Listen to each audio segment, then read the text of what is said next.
Good morning, YouTube. Captain Burley Slice reporting for duty. And this is going to be a continuation video from my last self-defense video. That was introduction to self-defense, just some conceptual stuff.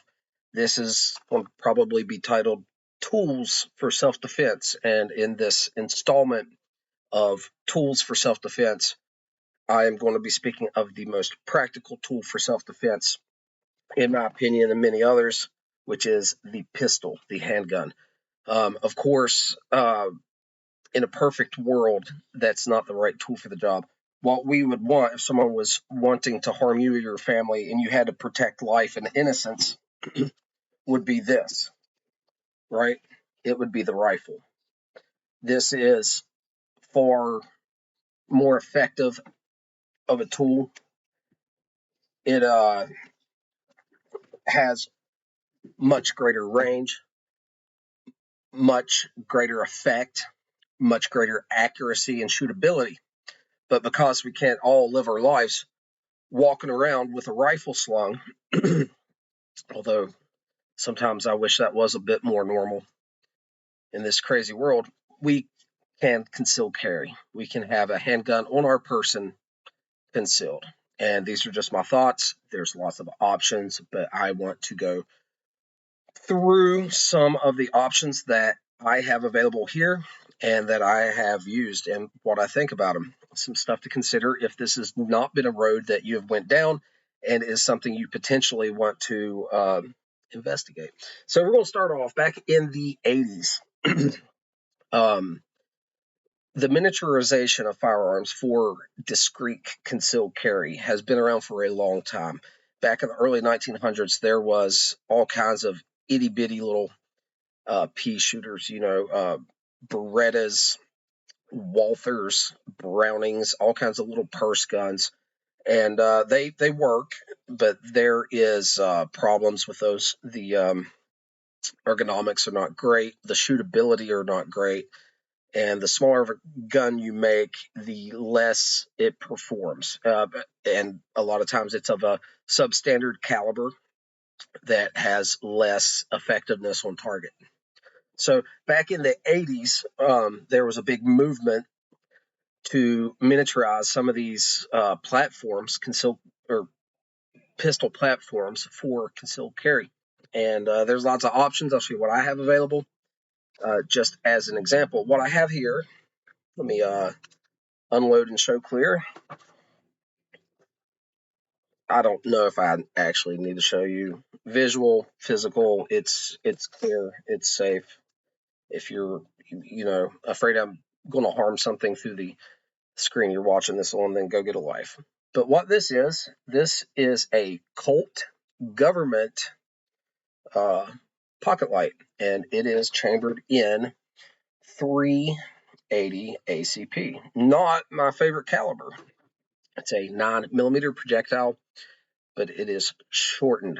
So the 9mm Parabellum, which is my self-defense go-to round, is a 9x19. This is a 9x17. So you have a lighter 9mm projectile and a shorter cartridge, meaning there's less powder behind it and it's moving slower.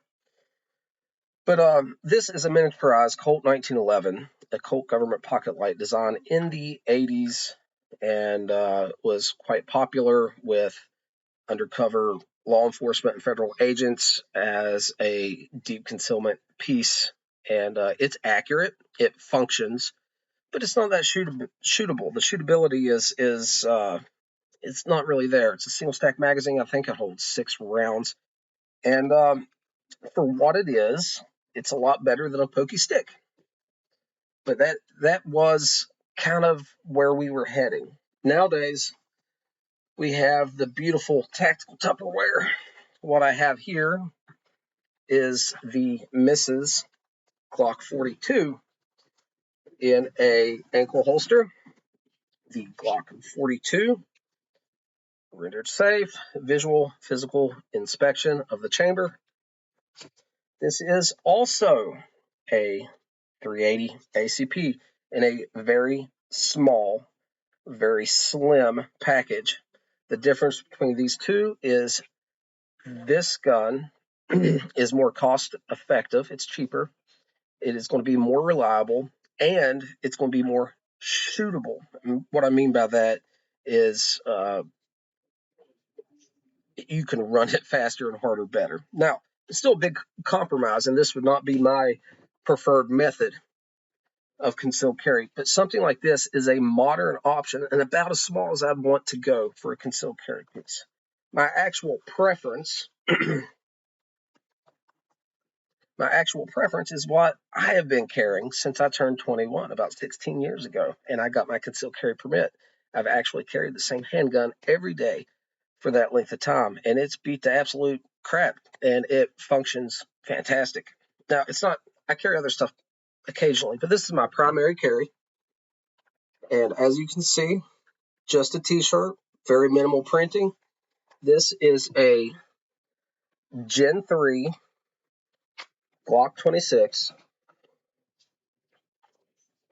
We got, all right, visual, physical, it's clear. The difference between this and the 42, similar footprints, the silhouette, very similar. The big difference is this is a double stack. So the mag capacity for this, I actually carry this, it's got dust on it, is 10 rounds with a flush fitting magazine. And it allows the use of any 9mm Glock magazines. Here is a Glock 19 magazine, 15 rounds. Oops, out of frame. That fits in there just fine. All the way up to and including, it looks silly on this piece, but a giant 33 round Glock magazine. So your backup magazine can be as large as you want it to. I did my own hack job and stipple job on this gun. It has a blue joint rounds through it, and it runs great. This is my piece. It's small enough to carry and big enough to fight with. There's not much capability beyond this little gun that can be gained. When I run it on a shot timer and do drills as compared to some of my larger firearms, it does pretty good. Pretty good, not quite as well. So you can always step up in size. And the more you step up in size, the more effective you can be with a concealed carry piece. The problem is, as you grow in size for a concealed carry handgun, the less likely you are to carry it because it's more inconvenient. It's harder to hide, but it does make it more shootable.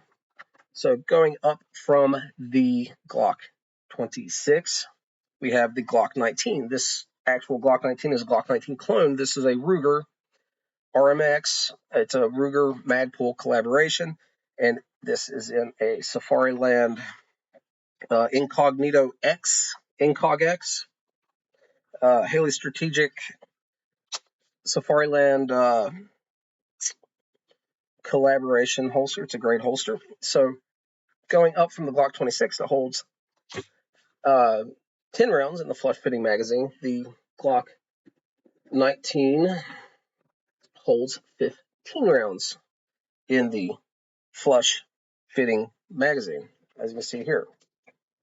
And it is slightly harder to conceal and carry.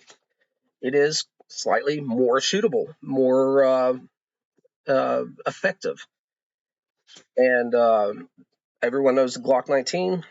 It is fantastic. And you can go even larger.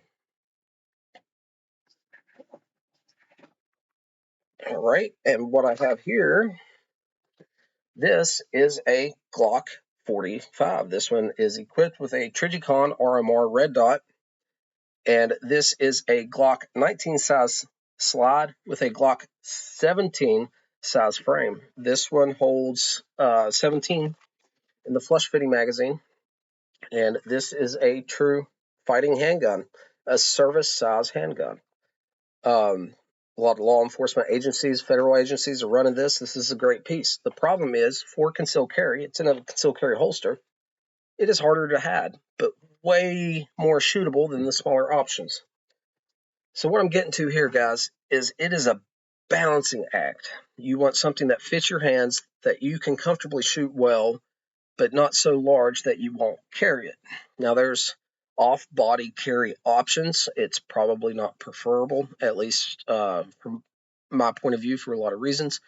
There are concealed carry purses that women can use, and sling bags, man purses, fanny packs that men can use for off-body carry. It has some major downsides. And I want to be able to know that my weapon is in my control at all times, and that's much harder to do with off body. So I always do inside the waistband carry, or at least I've been using that method for about the last 12 years. Guys, there's a lot of things to consider with the choice of using a handgun for self-defense. A handgun is not a magic talisman. You cannot have one, own one, possess one, and think it wards off all evil. You have to train, you have to be effective with it, and know what you're doing. I would actually suggest, if you're not willing to learn this tool, to not use this tool. Don't get a gun if you're not willing to be proficient and safe in the handling and use of it. If you're not going to look up when and where and how and know the laws, you're going to get yourself in a lot of trouble as well. So get some training, inform yourself. Information's free, it's available online. If you do make the choice to carry a deadly weapon, it is a very serious choice. But if you're an able-bodied, able-minded individual, it is my view, my responsibility to protect my children and the loved ones around me. And even if I'm not with my children deserve to have a father that comes home to them. And I want to do everything within my capability to achieve that goal, which is to keep everyone safe. And when encountering a potential life-threatening situation, I don't know of a better tool to have on you than a concealed carry handgun. So it's not perfect, but it is what we have available, and I think it's the first step into firearms for self-defense. I would much prefer a rifle if I had to use that tool in the unfortunate circumstance where I had to defend life. But a handgun will get the job done, and it can be mastered. It's a lot of work. I've been working on it a very long time, but there's ways to track your progress. Get a shot timer if you're serious about progressing in the art of handgunning. Get a shot timer, run drills, and it'll give you benchmarks to improve on and let you know where your progress is coming from. Dry fire safely, learn about that. It is a remarkable training tool that costs nothing. And ammunition selection, guys, there's a lot of stuff. Holster selection, don't do gimmicky ammo or holsters. Look at tried and true solutions that are proven. I'm not going to get into all of that now. If you have any questions at all about any of this, comment down below. I will do my very best. Do your very best to follow state and federal laws while carrying. Be aware of those laws. You don't want to lose your freedoms because you was unaware of some kind of hiccup. State by state, these laws change, and you can find yourself by getting lost and crossing a state line just to turn around. Find yourself in great legal trouble. It's been documented over and over and over again. So stay safe, follow the laws, and protect the ones you love. Guys, no one's coming to save you. It's up to you. You are your first line of defense, and it is your responsibility. And, I cannot press it home enough in this current time. There is evil in this world, and they want to hurt you. You don't think there's anyone out there wanting to hurt you and your family for just who you are? Well, you're wrong. It hopefully, probably will never happen to you as an individual, but it could. And that's not a chance that I'm willing to take. And hopefully that you're not willing to take that chance either. Guys, let's train. Let's get in shape. Let's prepare. Let's read our Bibles. Let's take care of each other. Let's be more effective. Have more fun with our loved ones. And we can go down this journey together. There's no need. You're not alone. Anyone that has any fitness goals, firearms goals, reach out to me. I'll jump on board with you. We can do this together as a community of like-minded Americans. But guys, this is it for me. I'm getting ready to start prepping some steaks for a late lunch because we are the grill masters around here. I love each and every one of you, even my haters and the people that dislike me. I love you, and this applies equally to you. Hopefully, you value life enough to protect it. So, thanks for stopping by, guys. And until next time, Captain Burley Slice signing off.